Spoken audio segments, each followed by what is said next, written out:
Sister की तक नहीं देख रही हो? अच्छा, जिसका खंबे जैसा मतलब ये है कि अच्छी खासी हाइट है उस लड़की की, तो वो इसमें लाज़मी अप्लाई करें। मेरे पास से आर्ट्स वालों में जितनी लड़कियाँ सेलेक्ट हुई हैं, उनमें मैक्सिमम वो गर्ल्स हैं जिनकी हाइट अच्छी थी। मेरे आर्ट्स वालों में एएसएम में जितनी लड़कियां अभी तक गई हैं, राइट, इतनी ज़्यादा गर्ल्स सेलेक्ट हो चुकी हैं, मैक्सिमम वो थी जिनके मैट्रिक में नंबर थोड़े थे, इंटरव्यू उनका सही नहीं हुआ था, एएसएम में नंबर भी कोई घिसे पिटे मुश्किल से पास हुई थी, राइट, लेकिन वो सारी सेलेक्ट हुई थी जिनकी हाइट अच्छी थी, और काफ़ी ऐसी थी जिनकी हाइट अच्छी नहीं थी और वो फेल हो गई थी। अब इसका क्या ताल्लुक है एएसएम की हाइट से?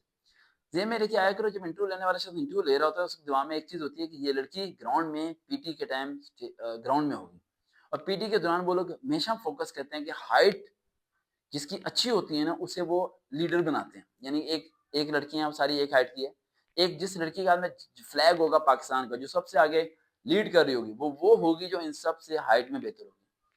कभी ऑब्जर्व कीजिएगा, जैसे कि लास्ट टाइम एक स्टूडेंट था हमारा, नाम नहीं लेना चाहता, उस टाइम आर्मी चीफ सा कमर जावेद बाजवा, और उनकी कोई वहाँ परेड थी, कोई प्रसामद कुछ थी, तो वो मेरा स्टूडेंट था, स्पाई था, एक स्पाई, लेकिन वो रनिंग में फर्स्ट आता था, वहाँ स्पोर्ट्स में ना रनिंग में क्या आता था, फर्स्ट, वो फर्स्ट आता था, और उसकी हाइट और पर्सनैलिटी बड़ी अच्छी थी, जिस तरह आपकी हाइट अच्छी है, तो उसे उन्होंने वहाँ से कॉल करके आर्मी चीफ के साथ वो मतलब अभी चीफ चल रहा है यहाँ पीटी में जो आगे होते हैं, उसे वो रैंक दिया गया और तुम जो है ना ये लीड करोगे, ये रखो, और उसने आर्मी चीफ के साथ अपनी पिक्चर बना के और उसने अपने घर के बाहर लगा दी, तो कह रहा पूरा इलाका में से डरता है।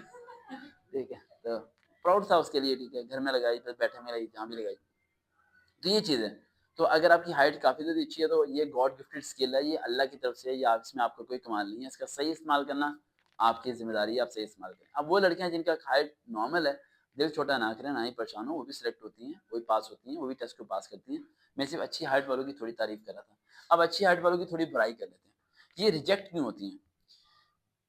इनके घुटने खोखले हो जाते हैं, पतले होने की वजह से, राइट, इनसे भागा नहीं सही तरीके से जाता, गिर जाती हैं, स्टैमिना कम होता है, चक्कर आ जाते हैं, वॉमिटिंग लग जाती है, यहाँ से ये फेल होती हैं।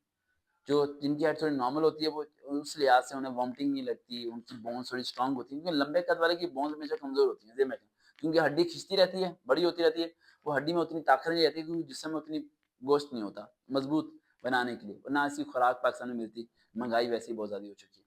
तो ये सारा मसला सारा। अब आते हैं हम बॉयज़ की तरफ। बॉयज़ में क्या इशू है?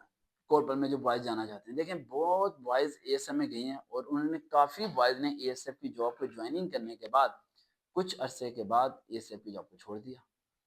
किसी ने 3 साल बाद, 4 साल बाद। गर्ल्स नहीं छोड़ती। गर्ल्स में 1% छोड़ती हैं, 99% नहीं छोड़ती। ये क्या मसला है? ये लड़के क्यों छोड़ जाते हैं? लड़कों में एक बड़ा अजीब-सी प्रॉब्लम होती है, वो ये कि उनके दिमाग में कुछ ना कुछ चलता रहता है। जैसे कि उन्होंने एएसएफ की जॉब कर ली, उन्होंने 5 साल में कोई 4-5 लाख जोड़ लिए बैंक में, ठीक है, शादी-शुदी करी, फिर वो क्या कहेंगे, यार छोड़ो दुबई चलते हैं। वो क्विट करते हैं, लड़की स्टे करती है।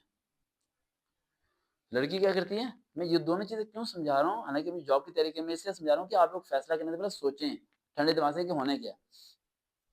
लड़की स्टे करती है, ठीक है, और लड़का जो है वो क्विट करता है। आगे मूव होने के लिए कुछ लोग नहीं क्विट करते, लेकिन मैक्सिमम क्विट कर जाते हैं, ये होता है। अब मैक्सिमम लड़कियाँ ऐसी हैं एएसएफ के अंदर, जिन्होंने उन्हीं से शादी की है, जो एएसएफ के अंदर लड़के नौकरी कर रहे हैं। अब हम रिश्ते नहीं कराने लगे, हम तैयारी कराने लगे, ठीक है? तो मैक्सिमम वो कर रहे हैं। मैं इसलिए सारी बातें आपको बता रहा हूँ, ताकि आपके दिमाग में थोड़ा-सा बना रहे कि आप किस तरफ जा रहे हो, तो आगे क्या कर सकते हैं। अब आते हैं एएसएफ कॉर्पोरल में। एएसएफ कॉर्पोरल में मैक्सिमम लोग फिजिकल में फेल हो जाएँगे। फिजिकल की तैयारी आप साथ-साथ रखें, सही स्ट्रॉन्ग। अब रिटन टेस्ट का मैं आपको होमवर्क दे देता हूँ। आपने क्या करना है, 2022 लिखना है 22, 2022 का कॉर्पोरल का आपने ओल्ड पेपर डाउनलोड करना है। डाउनलोड करके उसके क्वेश्चन को रिमूव करना है। उनके ऑप्शंस की लिस्ट बनानी है। क्या बनानी है? लिस्ट। लिस्ट बना के ये कल आपने मेरे पास ले आना है, ठीक है? कल मैं बताऊँगा उन ऑप्शन का क्या करना है और कैसे तैयारी करनी है।